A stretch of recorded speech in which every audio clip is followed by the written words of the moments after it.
This is Stuart Cameron with a roundup of rugby in the Borders, and yesterday all roads led to Kelso for round 7 in the Kings of the Sevens tournament, and what a cracker it turned out to be. Hosts Kelso, Melrose and two Edinburgh sides, Accies and Watsonians, won their pools and they reached the semi-finals. Kelso lost to Accies while Watsonians played their best rugby of the season to knock out Melrose. That meant we had an all-city final, an occurrence which certainly hasn't happened in the last 3 years, and maybe a lot longer. Watsonians raced to a 19-0 lead by the break, but back came Accies with 24 unanswered points to get their noses in front, and it looked like we were going to get a 7th different club winning the 7th event on the circuit. But back came Sonians with a converted try to make the final score 26-24, and that all means that Gala are still at the top of the table, where they've been from day one when they won their own Sevens tournament. They're on 31 points, with the Watsonians up to second on 29. We then have Melrose and Edinburgh Accies tied on 28, with Hawick 23, Jed Forest 21 and Selkirk on 20. All 7 clubs very much still in the mix for the £2,500 first prize, and only 11 points separating them.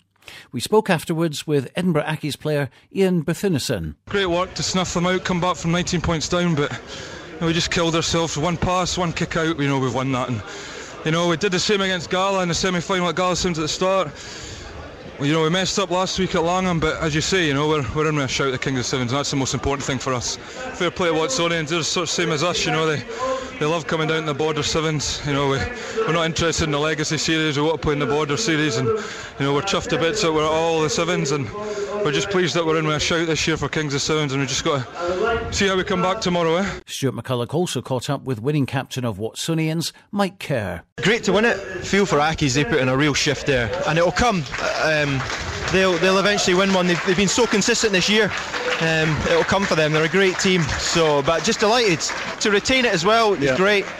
We've been disappointed the last few weeks. We've not been able to get the same 10 out sort of every week, and hopefully, fingers crossed, we can do that from now on. So round 8 takes place later on today at Earlston, and literally anything can happen, and probably will. So join Stuart McCulloch and myself for live coverage on Radio Borders from 1 o'clock.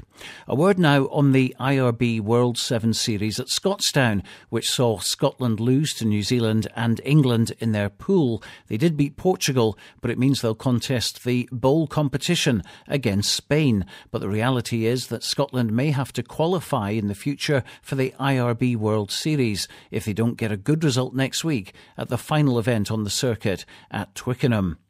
For the country which invented the game of sevens, it's nothing short of a disgrace, and with the embarrassingly poor attendance at Glasgow yesterday, it's surely time that the home of rugby sevens, Melrose, is given the chance to host the world event after Edinburgh and Glasgow have failed miserably to turn the Scottish leg into something the country can be proud of. Meanwhile, the SRU is staging an extra sevens match today at Scottstown between a team representing the Kings of the Sevens against a team representing the Legacy Sevens series. And here's the 8 who will travel today to take part in that game. Niall Godsmark, Keith Davis, Rory Sutherland, David Colvin, Martin Cruikshank, Bryce Turner, Darren Clapperton and Craig Russell. In the only 15s game played yesterday, Langham ended their season with a narrow loss away at Linlithgow by 21 points to 17. Next Saturday, of course, round 9 of the Kings of the Sevens will take place at Selkirk. Well, for all the latest news, results, video and audio to do with Borders Rugby, including highlights of Friday night's cracking Matt Lockery Cup game involving Gala Red Triangle and Melrose Under-16s, go to Borders Rugby Television at bordersrugby.net.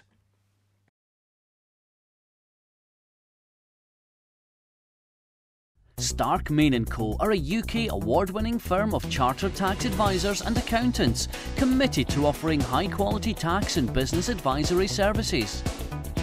With a committed and professional team, we have the focus and drive to help you change the numbers which are important to you. We are proud of the difference we can make together.